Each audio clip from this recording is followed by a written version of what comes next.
Yo, can y'all hear me?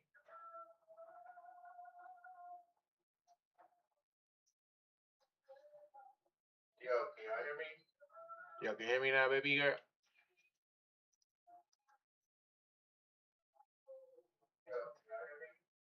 Yo, can you hear me now, baby girl?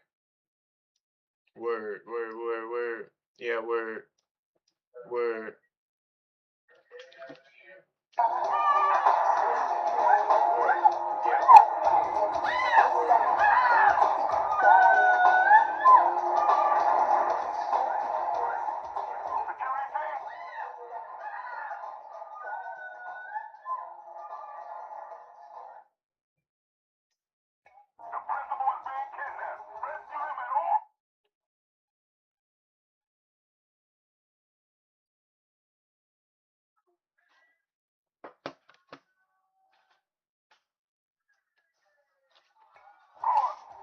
Who the fuck are you? Where's my usual driver? Unlock these fucking doors. I can't fucking swim, you fucking psycho.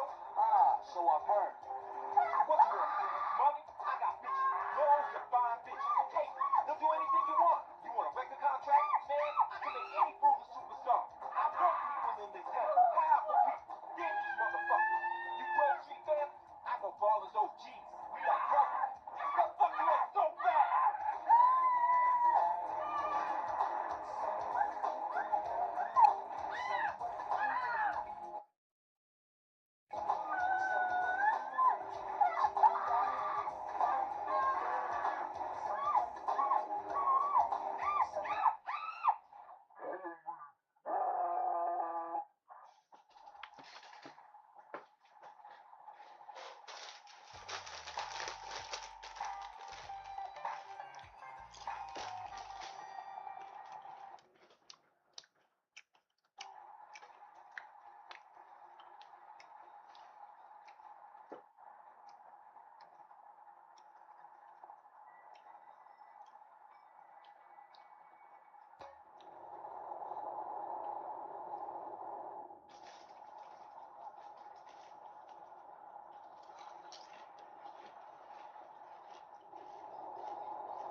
Hey.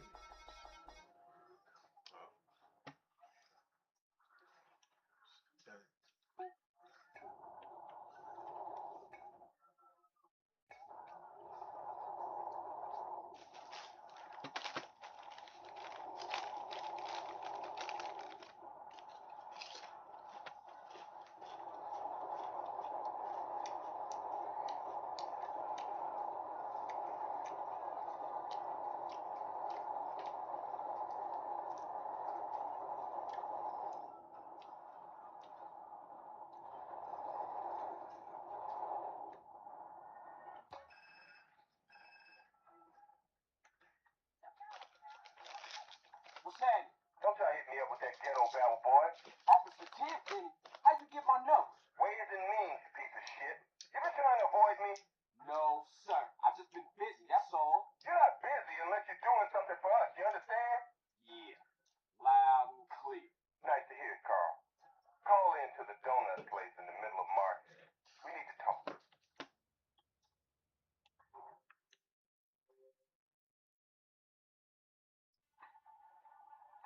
Hey, fuck you, man! And I don't care what you heard. I ain't nobody's ass technician, bitch!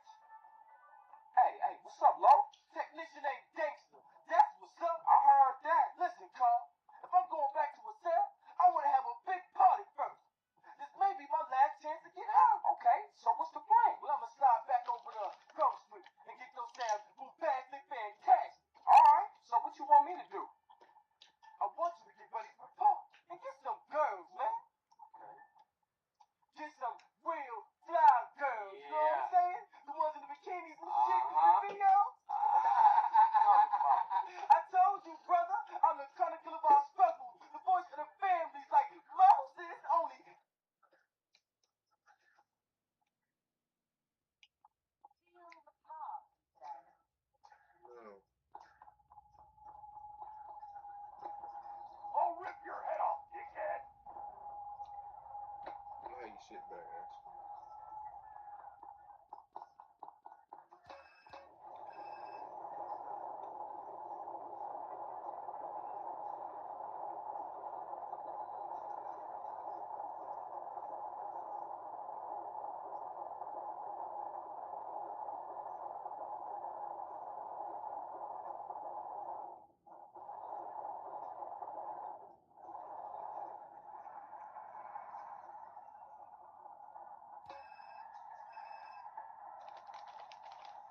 Hey, CJ.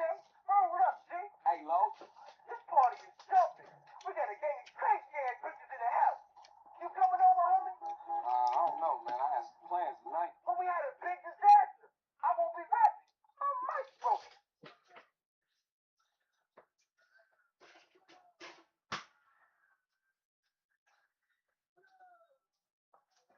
Fuck with 10.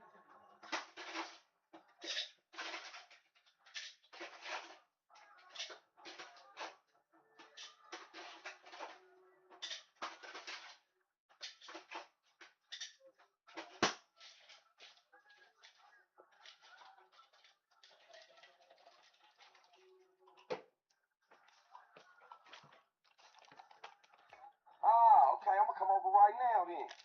Damn, you look good.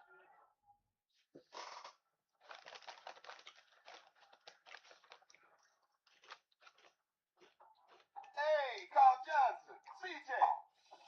Come on over here, son.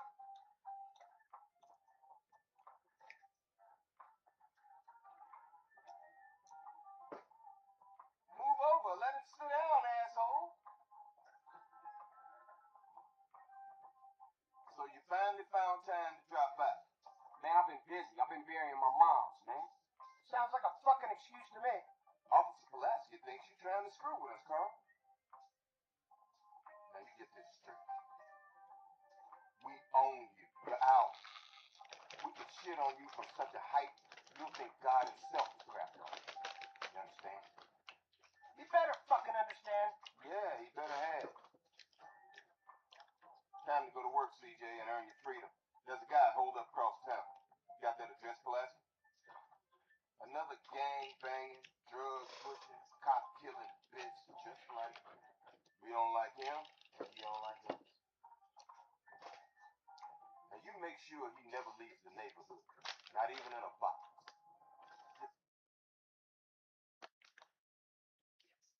Fuck out.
done, done.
Hey, the building's starting to collapse. We gotta get out of here fast.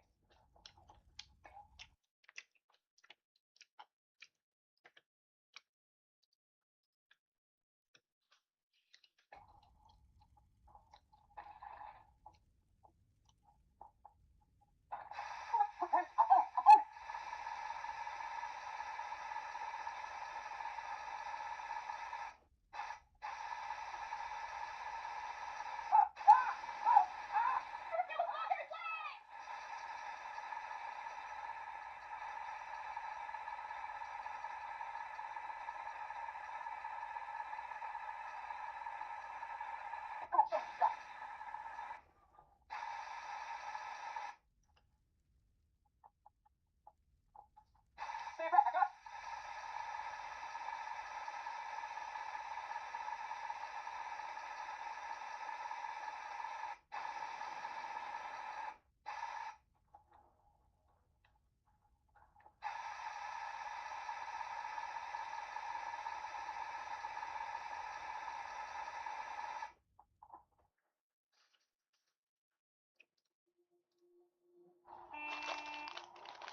Hey man, open my pipe. I was near there for sure. You look pretty shook up, girl. Want me to take you home? Yeah, please, thanks.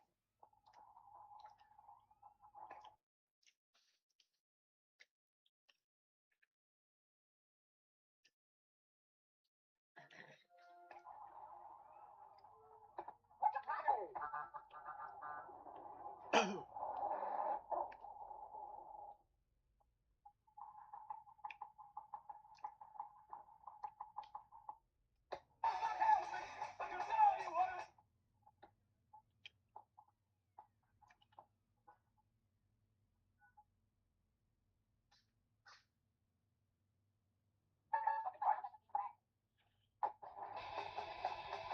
Where you live? Just off Road Street. No shit. What you doing about those things? Sounds like you're dangerous. You're DJ, right? Yeah, how you know me? Everybody in the road knows you your brother. I thought you were gonna pay. That's playing fake. Just need to get away from shit.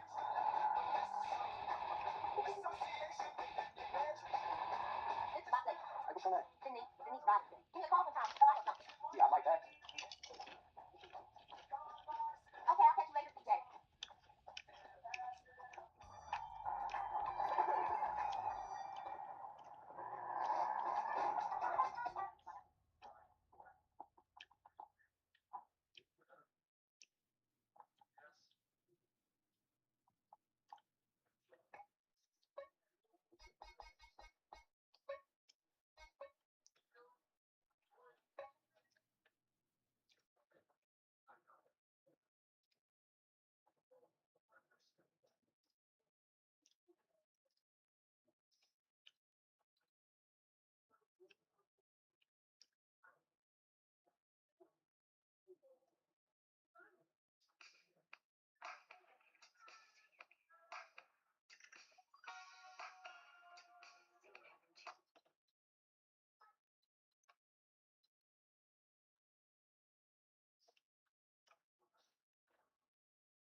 PlayStation 2 is still to this day one of the coolest video game consoles to ever exist. It's responsible for some of the greatest classics in the entire medium, like Metal Gear Solid 3, Final Fantasy X, God of War, Grand Theft Auto 3, Vice City, Kingdom Hearts, games that will continue to be ported forever, easily accessible, and with franchises that'll probably stick around. Sony's PlayStation 2 is the highest-selling console of all time, probably mostly due to the whole cheap DVD player thing, but still, anyone who plays games knows it. Although you probably haven't played all, apparently 4,300 plus video games released for the dang thing. Sure, you know Solid Snake, but have you played Konami's Psy Girls?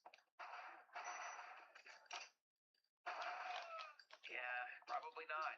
And you probably shouldn't either unless you like jank, then by all means. With such a massive library sporting new releases coming out from 2000 all the way to 2013, there's bound to be an incredible amount of PlayStation 2 games that have gone by the wayside. No matter the quality, no matter the sales, there's so many cool PlayStation 2 games out there that I think deserve another little shout out, so here we are. I've been digging and echolocating a handful of ridiculous games to talk about. Some great, some borderline terrible, but all of them worth a mention in the year 2025 because, well, when you're surrounded in the modern eShop slop releases, yesterday's 4 out of 10 doesn't seem so bad.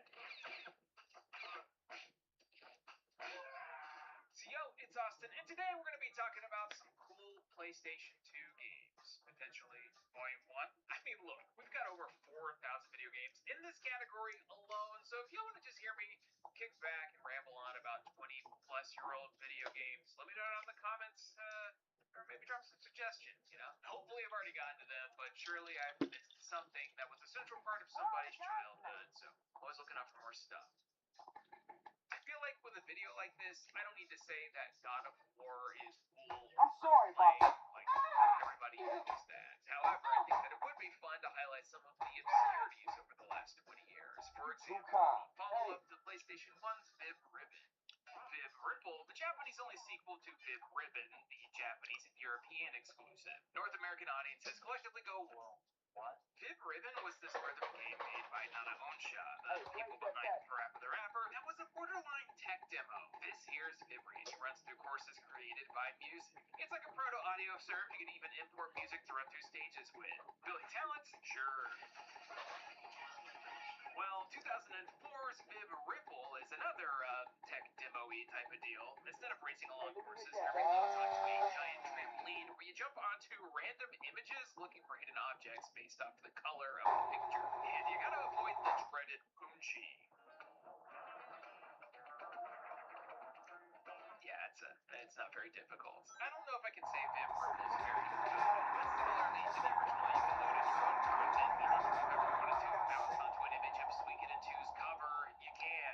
Not really sure why, but if there's one company who was supporting bizarre video game ideas in the 2000s, it was Sony. Thankfully, if you did want more of a rhythm-style game, they also put out Mojib Ribbon in 2003.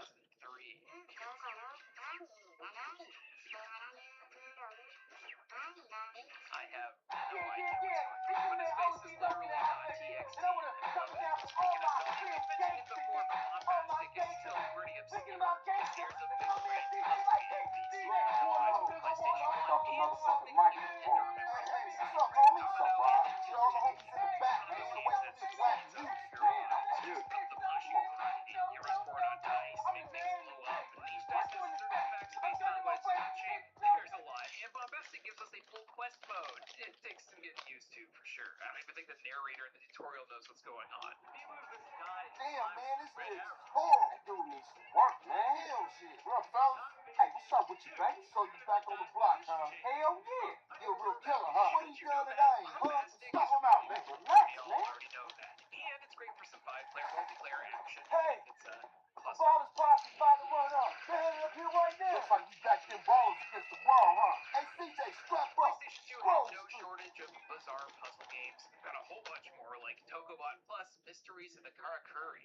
Tokobot? Shit, I'll go round up some hoes. Stupid name. Okay, get some cars, block the road. Plus Let's is all an get heated. extremely cute, if simple puzzle platformer released by Temco in 2005. Originally a PlayStation Portable exclusive, simply Tokobot, they brought it to the PlayStation 2 Plus, costed a bit more content, and what we've got is a game that actually has mixed reviews. Landing landed a 66 on Metacritic at the time, which I'm not sure I agree with. You assume control of Bolt, a kid with a really cool hat that controls little Karakuri dolls made into robots. They link together to become ladders and bridges. You can slap them on the ground with the ground pound, or just smash them with crazy damage. The bosses have interesting mechanics, and they actually feel somewhat Zelda-like in design, but for some reason, normal encounters are more spongy. You can feel the PSVG even on the console. The camera's kind of rough. There's not a whole lot of variety considering you're messing with the same three basic formation themes in every game, but it has a decent amount of challenge with those limitations, even if it takes a little bit to get going. You also get combat chips, which are automated for making access to mini-games like the Red Dead. This version has no platforming challenges, although a lot of that is upgrade games. Hey, look Heck, up, the board him story's on the the bridge. same way. The dude who jumps you at the start pulls Vegeta and will continue the battle until you get all 8 bits and become stronger. That worked out great for him. Tokobot's a great puzzler for any Go the Zelda alleyway. kids who were starving on the PlayStation 2, who also thought Kingdom Hearts wasn't enough. It was something a little different than the constant deluge of extreme sports and racers that flood the market. Speaking of, Behind us! They behind us! Rumble Racing. This is what happens when you take the NASCAR rule, which was pretty good, by the way. Decide to forego the latest exhausts and do it again in Hot Wheels and Mario Kart power-ups. That sounds very 2000. Made by EA Rapid Shores, the folks who would become Visceral and later go on to make Dead Space. This was a smash and crash style of racer with wacky over-the-top physics Bro, and tricks that Bjskee? you Man, I ain't never seen the game balls begins roll to that rise deep before. quickly with a Yeah, they sheer heard amount Carl of Johnson was nonsense. running with his Hit a brother. bump in the road, you will For be sure. fine. Come on, let's Bursting get back in to a the park. tornado. Shit, man, once Lowe got off the mic, then the 40 got started. Classic. You did it! And to think you only cheated. Do you like SSX? The answer should be yes, by the way. But you want more horsepower? Check out Sledstorm. Hey, Snow, we got Jet X2O instead. Been working out these days? Jet X2O is quite unabashedly SSX with jet skis. Say-do. That includes the crazy over-the-top tracks with fake advertising plastered everywhere, all the way down to the almost stereotypical but not totally character selection. We've got the insane French dude, the hot Swedish girl, and the most dude bro who should not be operating heavy machinery. I mean, yeah, that's how you race, man. We do have a trick system, although it's a lot more limited than some of the competitors. Not that there's a whole lot you can do on a jet ski. Luckily, the track designs are actually a lot of fun to race through, some of which take a lot of inspiration from Hydro Thunder, which is probably still the best one of these. Actually, if I squint hard enough, it's like I'm looking at Arctic Thunder. You know, anyone play on one of those cabinets with the fan that blows at you? What happened to these? Look, there's not a whole lot that I can say about Jet X2O that you can't get from looking at the screen. But if the screen is appealing to you in the slightest, you know you'll have a good time. Bonus points for the announcer doing what I can only describe as Soul Calibur shock jockey. What you're about to experience is a cagey infection of saffron swamps and voodoo mixes. Yeah, buddy, cheers Delta Factor. So take all of this, top it off with a sandbox mode, aka sheer insanity, and you've got yourself a game that I blew tens of hours on. Just being a kid hitting these same ramps over and over again. Wave Race might be a little better, but this will do in a pinch. Hope you got your mosquito repellent. There's Grandma waving at you in the stands. I think all of humanity agrees that one of the PlayStation 2's best video games was Burnout 3 Takedown. It's Criterion Games' masterpiece. I still play it every now and then myself, but it wasn't their PlayStation 2 debut. Heck, neither was Burnout 1. It's actually a little game called Airblade.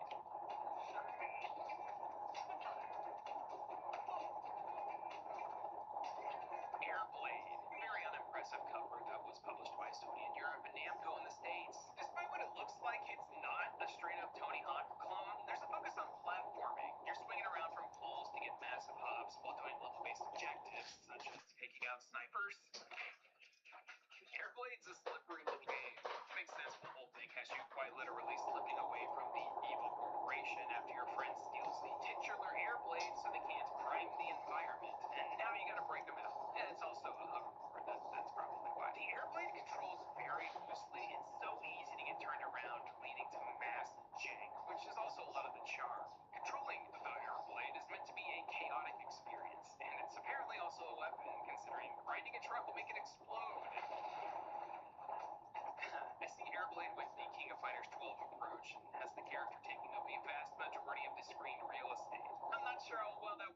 extreme sports game might be perfect for BMX Triple X though. Movies. The camera also takes its sweet time to reorientate after landing, sometimes doing a full 360 for no reason. Honestly, impressed that I didn't get nauseous playing this one. The music, on the other hand, a staple of the genre. It's okay. It's like Jet Set Radio was inspired by Buck. Where you running off to, Carl? I thought we were friends. Yeah, whatever. As an officer in charge of putting an end to gang violence, However, that music I is find dynamic. myself in a The more difficult objective moral you position. complete, the Yeah, more right. layers of instruments come in, ending with the lyrics I'm prominent for the hurt. final I escape. truly Just don't am. fall off any of the buildings in the And final just level, or you'll have as to I was restart about from to the help beginning. those poor groceries. Oh yeah? How? That's pretty good. I Although like Razor the Scooter status Kid quo, is Carl. better. I like having all these bastards. Airplane is pretty obscure and extreme I'm sports titles were a fast. dime a dozen in Now, the if it's brought to 2000s, my so having attention that something more one focused on side gets an platforming unfair or advantage level over progression another, makes it stand out. I that's who just the wish there trouble was is, huh? more. The game clocks So what in you at, saying, I'm man? not kidding, a I'm solid saying the 30 ballers have minutes to an brains, hour, Carl. They depending on watch how the long they news. configure I'm each saying they level. make us It's the kind friends. of Hollywood video rental that I Truly have not to back bored the and next bad day. stuff. Short, sweet, I slightly see guns janky, coming and with into a lot of that America since classic the early fall of aughts the wall, voice Carl. acting starring Man, Lenny cut that Manila. bullshit, Tenpenny. Just say what you mean, man. Go check out a busy freight warehouse down the Docklands and you'll see what I mean. Oh, yeah, okay. Y'all take care. Alrighty, next up, I'm going to take a dip in the license mod. Now, normally the concept of cool with licensed games doesn't work. I mean, really, most of those games end up just being complete shite. However, I think there's absolutely room for a couple of these releases. For example, if you're telling me there's a Looney Tunes racing game with a holographic foil sporting bugs wearing shades up front, 12-year-old me is going to think that's the coolest thing he's ever seen. Although that's technically a Dreamcast game. Looney Tunes, racing in space, a solid idea, even if it was made by Infogrames. Infogrames has never been a sign of quality, but it's pretty tough to mess up a kart racer. Thankfully, what we got here is a slighter better version of an already good game with a new tournament mode, your standard Grand Prix. Take control of Bugs, Daffy, Sylvester, Elmer Fudd, or even Marvin the Martian as you zoom through 14 different tracks, each with some pretty banging tunes.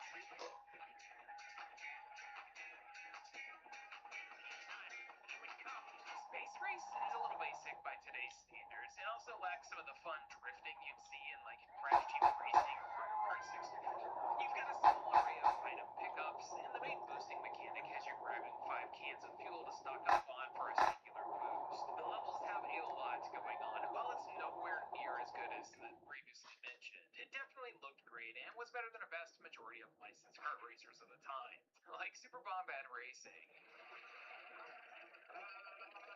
Yeah, no, Space Race is a simple game with a world-recognized brand. So how's about a racer with a crazy learning curve featuring a brand that no one remembers? It's time for IGPX Immortal Grand Prix. This is the future of sport. This is the IGPX. Yeah, tell him Optimus. What happens when Cartoon Network wants to produce anime for Toonami during its heyday? You get IGPX, the Immortal Grand Prix, a combination Pizza Hut Taco Bell of sports and mecha anime. A show that was presented like a big freaking deal, but quickly got lost to the sands of time. Heck, it took a full 20 years for a proper Blu-ray release. The production values were high, the 3D models of the mechs looked great. The entire concept was like Toonami saw Zoid's New Century doing well and said, let's do that, but with racing. And what we got was a micro-series that popped off. And eventually a full show that come and go by so fast you'd think it almost didn't happen. Even more obscure would be the official PS2 video game, IGPX Immortal Grand Prix, the video game. A redundant title that just reminds me of LOL Lack of Love, but that game doesn't have you racing / fighting on 60-mile-long tracks, stumbling and bumbling your way through races, and buying upgrades over time to get even stronger. IGPX, the game, popped out in 2006, is clearly a budget title for the era. It didn't review very well, and it seems to have been quickly forgotten about. However, there is a grind and learning curve required to get into the systems that might be brutal for some. It's an acquired taste for sure, especially as it doesn't do much to reward your efforts. Like cutscenes. You know, it's all game. But out, so here we are. I've been digging and echolocating a handful of ridiculous games to talk about. Some great, some borderline terrible, but all of them worth a mention in the year 2025 because, well, when you're surrounded in the modern eShop slop releases, yesterday's 4 out of 10 doesn't seem so bad. So yo, it's Austin, and today we're going to be talking about some cool PlayStation 2 games, potentially. Wait, what? I mean, look, we've got over 4,000 video games in this category alone, so if you want to just hear me kick back and ramble on about 20-plus-year-old video games, let me know down in the comments, or maybe drop some suggestions, you know? Hopefully I've already gotten to them, but surely I've redundant title that just reminds me of LOL, Lack of Love, but that game doesn't have you racing/fighting on childhood, so always looking out for more stuff. I feel like with a video like this, I don't need to say that God of War is cool or worth playing. Everybody knows that. However, I think the movie one highlights some of the obscurities of the last 20 years. For example, follow up to PlayStation 1's Viv Ribbon. Viv Ripple, the Japanese-only sequel to Viv Ribbon, the Japanese and European exclusive. North American audiences collectively Viv Ribbon was this rhythm game made by the show the People Online Forever. It was a borderline tech demo. This here's Vibri, and he runs through courses created by music. It's like a proto-audio surf. You can even import music to run through stages with. Building talents? Sure. Well, 2004's Viv Ripple is another tech demo-y type of deal. Instead of racing along courses that reload onto a giant trampoline, you jump onto random images of foreign objects and stuff like a big jump, and you gotta avoid the dreaded machine.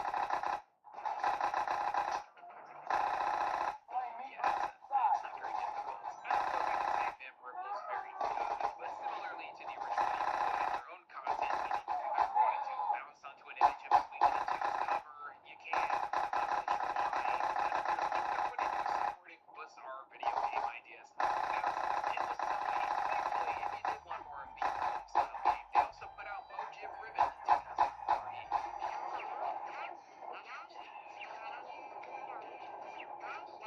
I have no idea what's going on, but his face is literally .txt, and I love it. Speaking of Sony, we've mentioned it before, but Bombastic is still pretty obscure. This here's a big-brained puzzle game, the sequel to Double Dice for the PlayStation 1, and something people tend to remember alongside Mr. Domino and Intelligent Cube. This is one of those games that succeeds on pure vibes, just of the punishing variety. You run forward on dice, make things blow up, and each dice has certain effects based on what it's touching.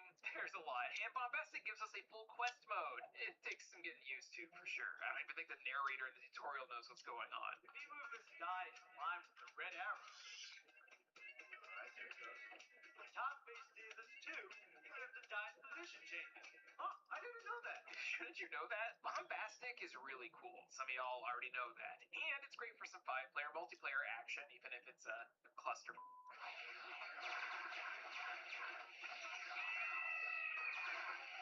PlayStation 2 had no shortage of bizarre puzzle games. I've got a whole bunch more, like Tokobot Plus, Mysteries of the Karakuri. Tokobots? What a stupid name. It's not that bad. Tokobot Plus is an extremely cute, if simple puzzle platformer released by Timco in 2005. Originally a PlayStation Portable exclusive, simply Tokobot, they brought this to the PlayStation 2 a year later, slapped on the Plus, tossed in a bit more content, and what we've got is a game that actually has mixed reviews. It landed at 66 on Metacritic at the time, which I'm not sure I agree with. You assume control of Bolt, a kid with a really cool hat that controls little Karakuri dolls made into robots. They link together to become ladders, bridges. You can slap them on the ground with a group ground pound, or just smash the spin button for easy damage. The bosses have interesting mechanics, and they actually feel somewhat Zelda-like in design, but for some reason, normal encounters are really spongy.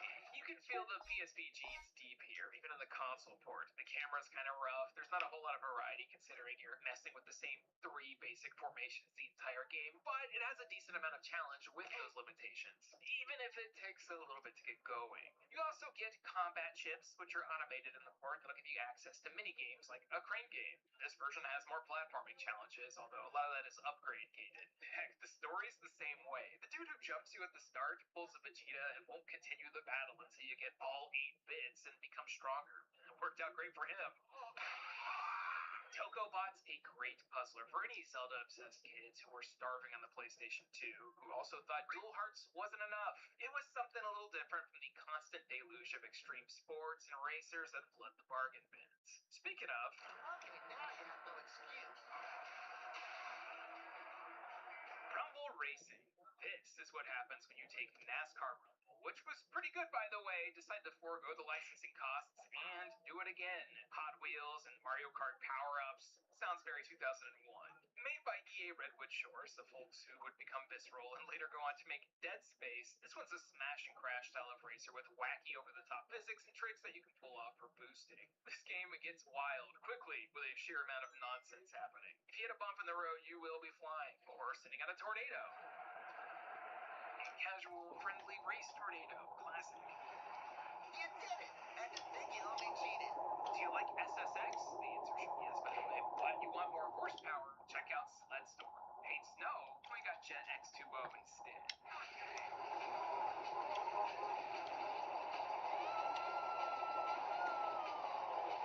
Jet X2O is quite unabashedly SSX with jet skis. You do. That includes the crazy over-the-top tracks with fake advertising plastered everywhere, all the way down to the almost stereotypical but not totally character selection. We've got the insane French dude, the hot Swedish girl, and the most dude bro who should not be operating heavy machinery. I mean, yeah, that's how you race, man. We do have a trick system, although it's a lot more limited than some of the competitors. Not that there's a whole lot you can do on a jet ski. Luckily, the track designs are actually a lot of fun to race through, some of which take a lot of inspiration from Hydro Thunder, which is probably still the best one of these. Actually, if I squint hard enough, it's like I'm looking at Arctic Thunder. Yo, anyone play on one of those cabinets with a fan that blows at you? What happened to these? Look, there's not a whole lot that I can say about Jet X2O that you can't get from looking at the screen. But if the screen is appealing to you in the slightest, you know you'll have a good time. Bonus points for the announcer doing what I can only describe as Soul Calibur shock jockey. Someone should like to, because you don't get a drug, man. It's the 82. So take all of this, dump it off in a sandbox mode, aka sheer insanity. Because you had put hands on that teacher for wearing balls. balls. Just being a kid hitting these same ramps over and over again. Wave Race might be a little better, but this will... I'm too intelligent for this shit, man. Was a I landmark am the year for real console deal, fool. The PlayStation 2 was redefining what 3D games could be. Oh, yeah. Their first console, Who has more Xbox, straps than and Nintendo anybody? joined the new generation with the GameCube. Who has and their all the future straps? offering, Huh? The Game Boy Advance. In contrast, the Sega Dreamcast a lot was of officially guns. discontinued. Shit, I give up. As Sega shifted its focus to becoming a third-party software developer, these new consoles brought enough power to render fuller and richer 3D environments, especially open worlds.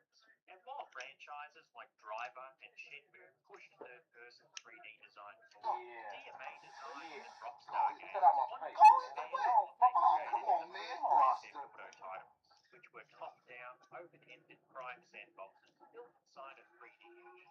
Their goal was to set a blueprint for how open-world games should function going forward. And in the process, they changed gaming forever. That game was Grand Theft Auto. My name is Wayne, and thanks for clicking on this video. My first proper dive into third-person Hey, Ryder, where we Vice going? City Oh, she died. I'm trying to get this man. It wasn't outside when I came through. and it Homie absolutely LB, blew my mind. he like a clock. After revisiting the Real definitive edition in I'm like 2021, someone. I went back to the Give it a original rest, game man. with that I same lost my sense little of brother, wonder and now I lost my mind. The gameplay Don't matter footage how I much played shit the you PS2 throw at version it. that I CJ, played you during gotta the stick pandemic, by your own. alongside Vice City and San Yeah. The fans of this version reflects DMA's artistic vision, and it's still the most iconic. Here's my retrospective of Grand Theft Auto. Let's go. GTA 3 was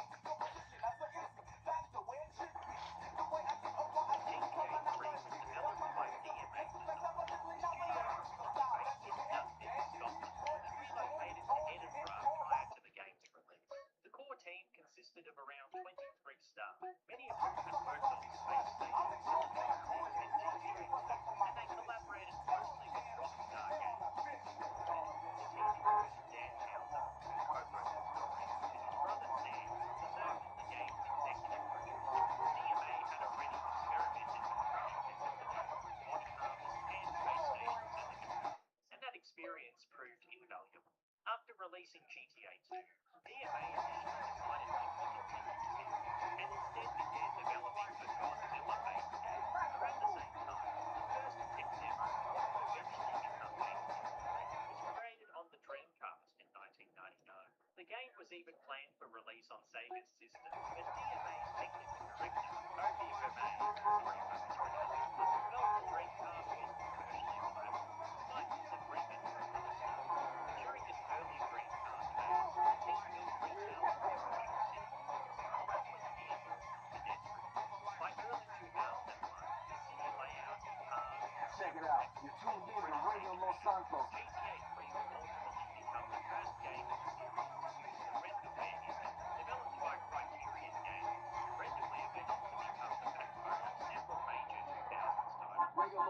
is more Julio about G. that in I'm gonna tell you something else I'm hearing off the street.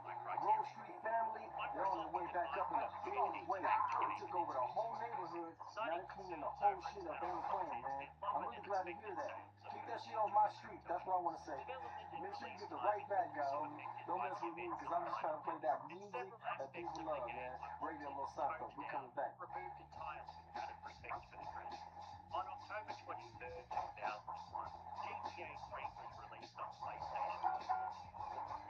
A Windows version followed in May 2000, and an Xbox port arrived in November 2000. Later re-releases included a Mac OS X version in 2010, followed by Android and iOS ports in December 2011 as part of the game's 10th anniversary. The game was also included in Grand Theft Auto: The Trilogy Definitive Edition, released in November 2021. 2004 was GTA and 2005 was the expanding the setting with the latter including Tony Soprano, then probably owned private family and GTA 3 from the game's while the direct sequel was Vice City GTA 3 would be the final game released under the event.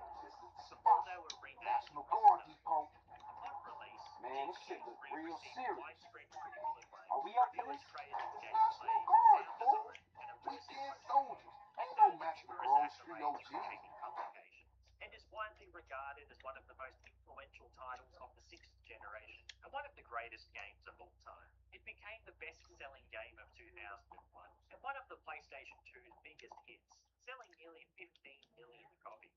But despite its massive success, and following the pattern established by earlier GTA titles, GTA 3 also became the center of major controversy.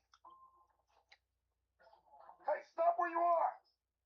Upon release, GTA 3 sparked a wave of controversies that only Yeah. heightened Buster now, huh? media outlets, academics, legal professionals, family groups, feminist Nice organizations, job, and CJ. psychologists Thought that was a suicide mission for sure. and perceived glamorization, particularly the ability Now to open the commit warehouse and keep these motherfuckers I guess many of these things played the earlier GTA. One essayist claimed that the game had no consequences because Get out the damn way, CJ.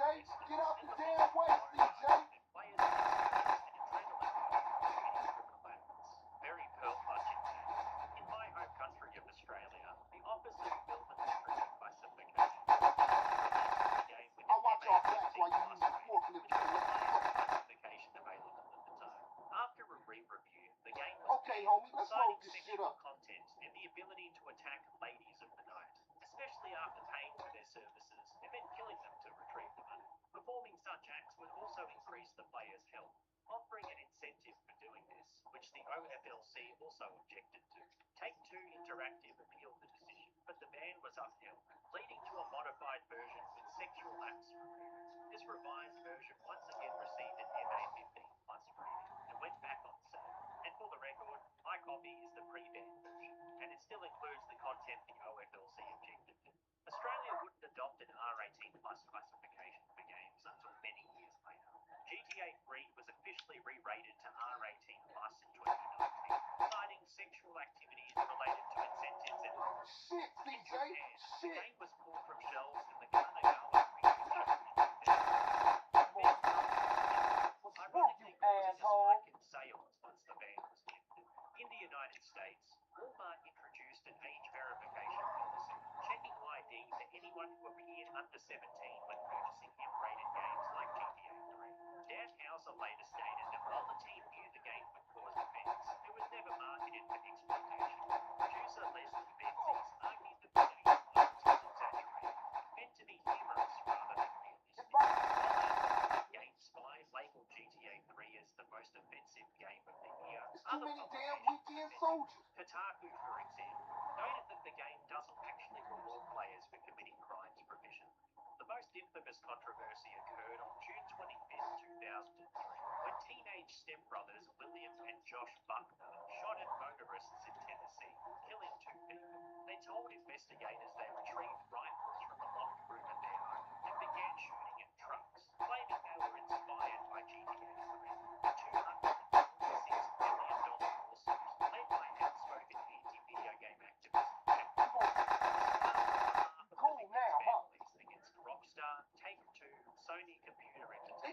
out the woodwork. When the boys had purchased the game a year earlier, 4 months later, the plaintiffs filed a notice of voluntary dismissal, and the case was closed. Jack Thompson would go on to devote his career to campaigning against violent video games and other media like rap music. In 2008, he was disbarred by the They got more crates outside, CJ. conduct, which included making false statements and unprofessional behaviour towards villagers. Despite all the controversy surrounding the game, ushered in industry-defining gameplay and systems that were going to shape future GTA titles. And the entire National Guard, blame yourself. GTA 3 is set in Liberty City, a major metropolis inspired by New York City and parts of New Jersey. Spread across 3 islands connected by bridges, an underground subway, and a tunnel network. Liberty City first appeared in GTA 1 and returned in later games as both a main and secondary location.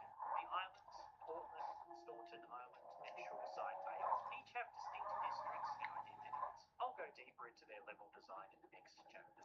The game's structure and atmosphere are heavily inspired by Warriors, Scarface, Heat, and Goodfellas, as well as television shows such as Miami Vice and The Sopranos. You play Claude, a mute gun for hire with loyalty to nobody. The general consensus in the GTA community is that he and Claude Speed from GTA 2 are different characters who happen to share the same name.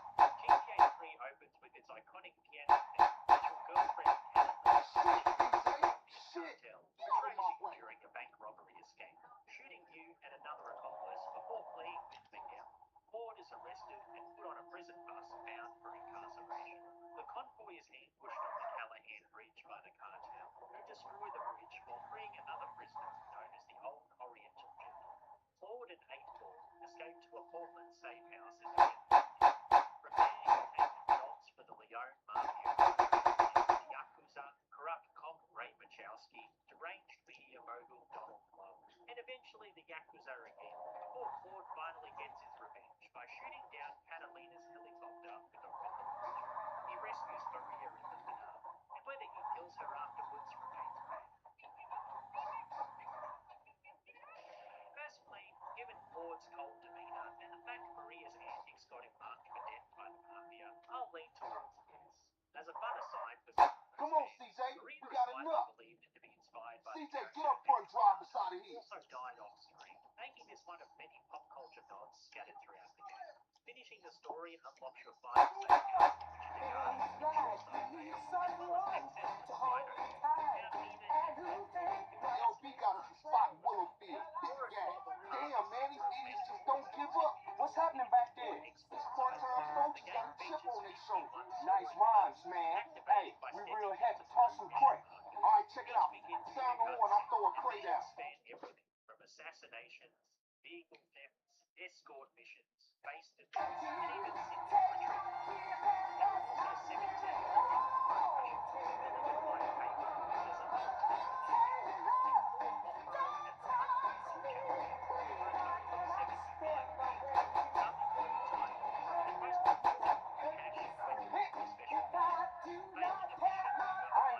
no more, man, till you off that water, homie. You're messing with mine. Whatever you say, fool. You don't know what's going on. And what that means? I ain't listening to no more of your bullshit. We got the gun. You ain't no gangster, homie. You what, smooth? Don't want no trouble. I keep it real. You wouldn't know real if it came and hit you in your cheeks, homie. What you could do if it gave you a hit first. I ain't listening to you, Carl. Pretty soon, I'ma be telling you all about my book. Now, if you don't want to live in ignorance for the rest of your life, you better stay tuned, because I'm going to teach you how to live in bliss. Paramedic rewards you with infinite stamina and kill frenzies return as rampages, which can be found by locating markers across the city. And when you're not running missions, you can roam any unlocked area and unleash pains across the city. Hey, baby, you going to get that all over your face? Baby, let's hold hands and do what we came to do. This groove right here I'm about to play for you is especially for you. Now let me lay you down. Now let me say my grace.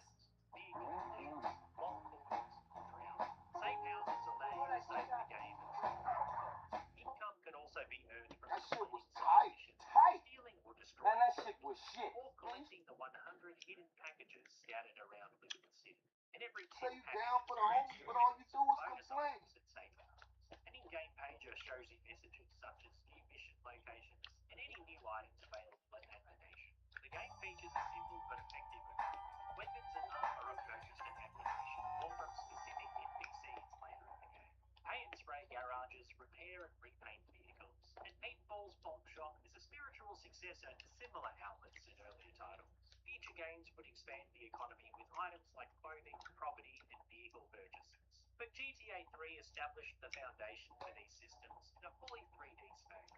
Health pickups are located throughout the city, and adrenaline boosts towards melee power while slowing down time. As with earlier games, committing crimes raises your wanted level, represented by up to 6 stars.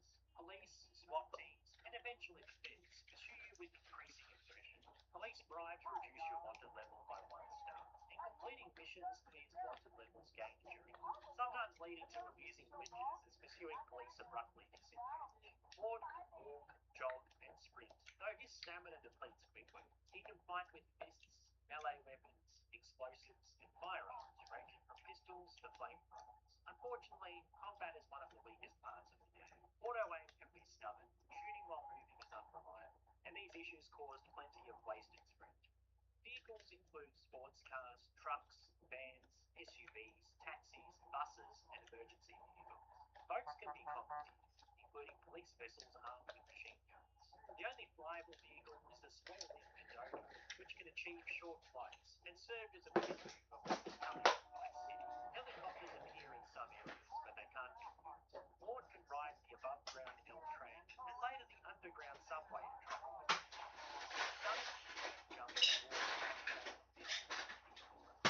Driving in GTA 3 is generally solid, though cars feel weightless and can catch fire or explode after only a few collisions or moments. A common belief is that many missions, especially near the end, are brutally difficult. As a first-time player of the original version, I don't think the missions themselves are as difficult as their reputation suggests.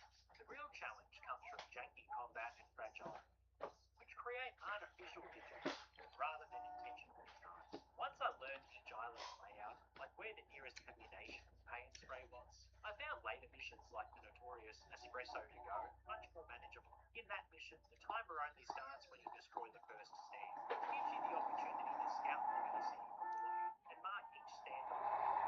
A feature I'll talk about more in the next chapter. I completed it on my first Hey, try, my bad.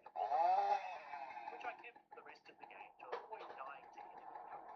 For PS2 players, the original release came with a paper map, something which I failed to mention in my other GTA videos, which will say I unfortunately didn't get one with the second-hand copy. But learning each island manually was very satisfying, and by the end of the game, I knew them like the back of my hand. What truly made GTA 3 stand out wasn't its simple but serviceable story, or the mission variety, or even its transportation options. It was the immersion of Liberty City itself. Thank you for still being here. If you wish to see more retrospectives like this one, as well as gaming video essays, be sure to subscribe so you don't miss out on new videos. I really appreciate the support. Anyway, here's GTA 3's level design and visuals. GTA 3's version of Liberty City is the only one in the series that isn't a direct recreation of New York. Instead, it's a hybrid of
avoided parts of Portland entirely, unless the mission forced me to, just to avoid getting shredded by the Leo.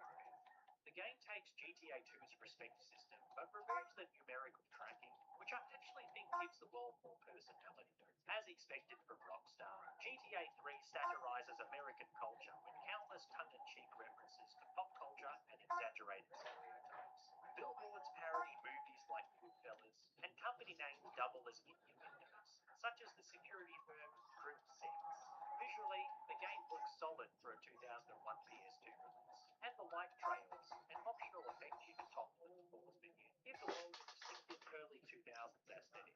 While not the strongest in the series, GTA 3's sound design and soundtrack offered a preview of the radio humor and musical identity that later GTA games would perfect. The ambient soundscape in GTA 3 plays a huge role in selling One the last city hit. as Come a on, living, Bingo. breathing Move. place. The constant hum of traffic, honking, the muffled roar of trains overhead, and the unpredictable chatter of pedestrians all combine to make the city feel genuinely alive. Even when you're not doing missions, you can happily spend hours simply wandering around listening to Liberty City musings. Pedestrian dialogue especially adds personality to every street corner. Like I mentioned before, NPCs can complain, yell, gloat, scream, threaten, or make sarcastic comments as you bump into them, and some can even break into fights. Others panic and run. It's chaotic and immersive for a game from 2001.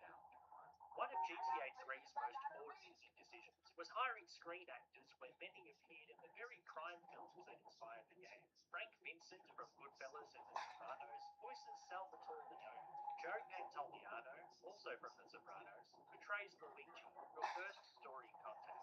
The late Michael Madsen plays Tony Cipriani. Kyle MacLachlan voices Donald Love. Robert Loggia plays Ray Mikowski, and Michael Rappaport plays Joey Leno. Dan Houser has claimed that over 8,000 lines of dialogue were recorded for the game, an enormous amount for the era. And while I personally wish Claude had at least a few voice lines, his silence does add to his cold demeanor and mystery. It fits the character more than people realize. Inside vehicles, GTA 3 introduced the modern GTA radio system that would later become iconic. You can tune into stations covering everything from techno, drum and bass, to hip-hop, rock, classical, dub, reggae, and lounge music. While many songs are from original artists, quite a few were created in-house, particularly for the Lips 106 and Head radio stations, by DMA Design with the help of other musicians. There's nothing like blasting early 2000s trance like Wise FM, or tearing down the streets in a stolen bench. You'll also hear ambient music in certain locations, like the piano pieces playing inside Salvatore's hillside mansion. Flashback 95.6, a retro pop station, directly references Scarface with tracks like Push It to the Limit by Paul Ingerman and She's on Fire by Amy Holland.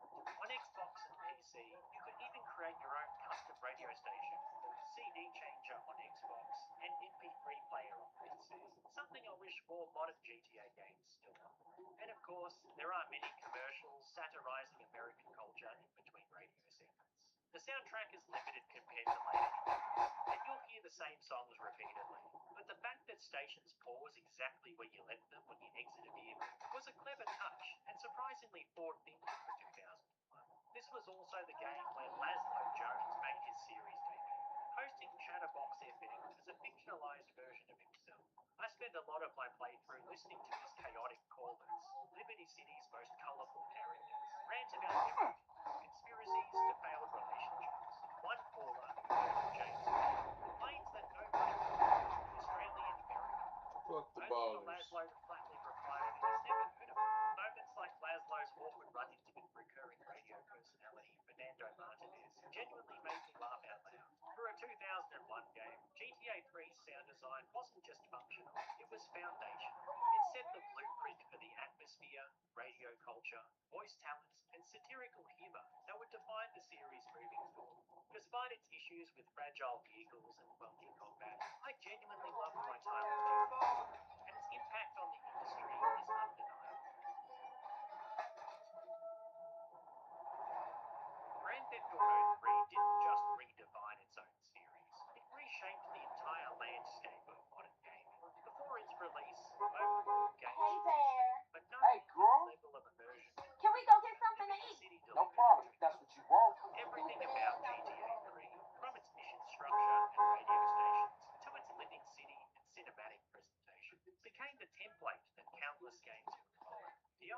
of a fully 3D, open-ended crime sandbox with branching missions, ambient events, radio satire, and reactive NPCs was I need revolutionary. that shit you dropped. Rockstar took the You DNA better of treat me GTA good. title Oh, and wow. translated it into a world that felt alive. Hey, doing this shit. Ain't it great round here? GTA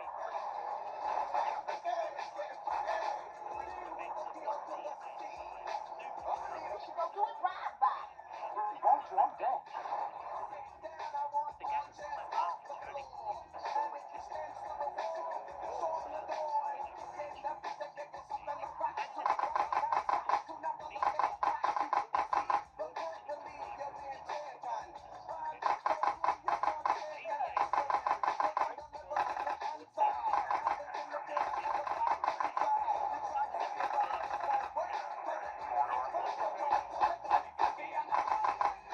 I've had 3 kids, but I gave them away. Jeez, this really cemented interesting. GTA's reputation as a cultural lightning rod. In many ways, GTA 3 helped push gaming into the mainstream conversation, forcing discussions on issues such as artistic expression, censorship, and the responsibilities of game developers. The discourse surrounding the game became part of its identity, and later entries in the series would embrace and respond to that scrutiny in their own satirical ways. Even the game's technical limitations, like its short draw distance, stiff combat, and fragile vehicles, have become part of its charm. As rough as those elements are today, they also highlight just how ambitious this project was.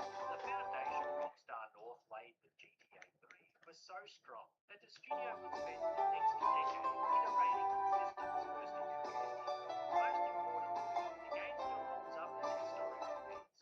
Things like the atmosphere, radio stations, world design, and sense of place remain That was compelling fine even ass in food. 2025. You don't play GTA 3 for perfect mechanics. Can you Rather, take you me play it to home feel the now? moment gaming I always changed wanted to forever. be special, Looking BJ. back, GTA This is 3 so is more interesting. than just an I'm just gonna influential listen. title. It's a landmark in So gaming watch your history. back, cause you It might get represents the smoked, moment love. when the medium Fast fast and and good. You stay low key, big G, cause you lost all your into homies' something love. far Now more call it what dynamic you and want playable. to.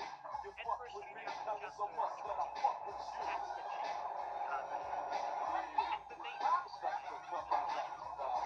We have your motherfucking record company surrounded. it Put reminded down me the of candy and how let games have come and how one Treat bold, me nice. friendly, See me and again. Later on, helped girl. change the future over time. Thanks for watching. What are your memories of GTA 3? Let me know in the comments.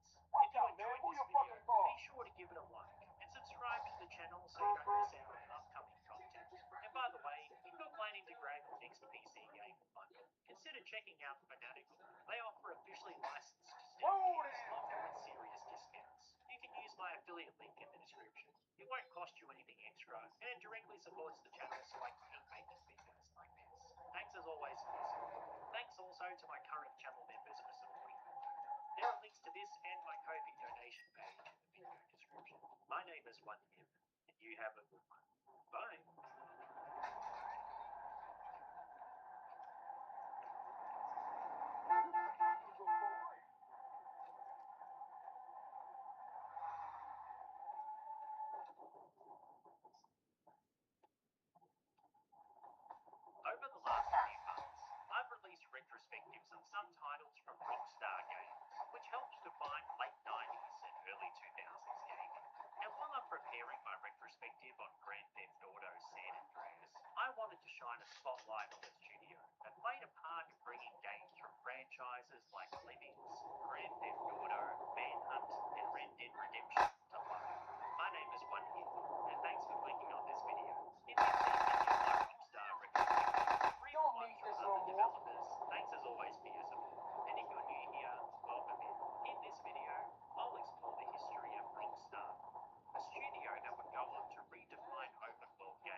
CPAC. Oh. A year later, Mike Daly, a 14-year-old enthusiast, would join the club, completing the group soon after. The four enthusiasts would bond over their shared interest in creating computer games.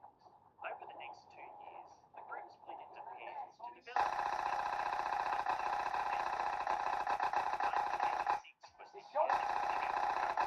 and Sinclair Research had lost market share, resulting in layoffs by Timex for their Dundee employees.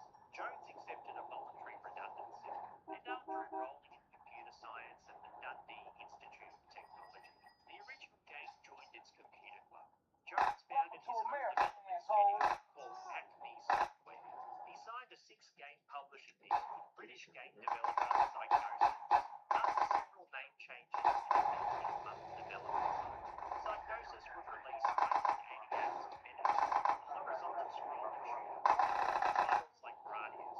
The game received positive reviews for the original Amiga and Atari ST versions, but criticism for its later Commodore 64 and MS-DOS ports, which were considered inferior to the original.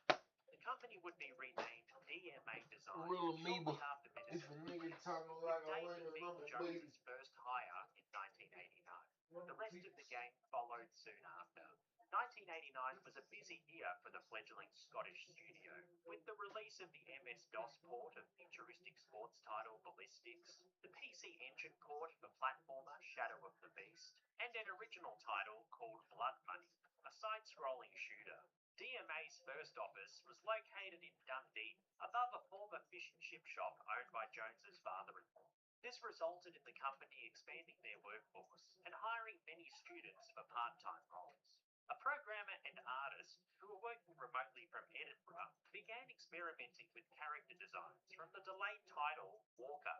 Daly responded to this by challenging himself to create recognizable characters at half the height of the ones seen in that game. An animated demo showcasing small creatures lining up and being killed for the amusement of his co-workers marked the genesis for one of the most groundbreaking puzzle franchises of that era. Jones and Kay concurred that the design inspired by Daly's demo should lean into the player preventing these characters from being killed, with Kay writing the demo, game designer Gary Timmons developing gameplay mechanics, and Daly and Jones collaborating with the other two for revisions. Lemmings was released for the Amiga on Valentine's Day in 1991. The game's premise was to guide a group of lemmings through various obstacles to the level's end, while factoring in their herd mentality of aimlessly wandering into fatal hazards. This would be aided by the player assigning limited quantities of 8 different skills to individual lemmings, which would alter their behavior and the environment around them. Lemmings was released to critical acclaim and commercial success, selling over 20 million copies between its various ports, including on home consoles like the Super Nintendo. Expansions of the original game, Oh No, More Lemmings, and Holiday Lemmings 1993, were released over the next 2 years. A sequel, Lemmings 2 The Tribes, was released in 1993, once again to critical and commercial success. By late 1992, DMA Design had grown to 22 staff, and they relocated to a proper headquarters at the Dundee Technology Park. Russell Kay, one of the original Computer Club games, left in 1993 to more visual sciences. Walker, the inspiration for Lemmings' character design, would see its own release in that same year for the Amiga, receiving praise for its graphics and sound, but criticism for its repetitive gameplay. 1993 also saw the release of role-playing game Hired Guns for the Amiga and MS-DOS after several delays, which were regularly lampooned by British magazine Amiga Power. The game received praise for its multiplayer mode, most notably its friendly fire mechanic, and criticism for its copy protection and inventory management systems. With success came confidence, and with confidence, DMA began saying yes far more often than they should have. Experiencing fatigue from their breakthrough franchise, DMA began research and development for the 3DO home console. After showcasing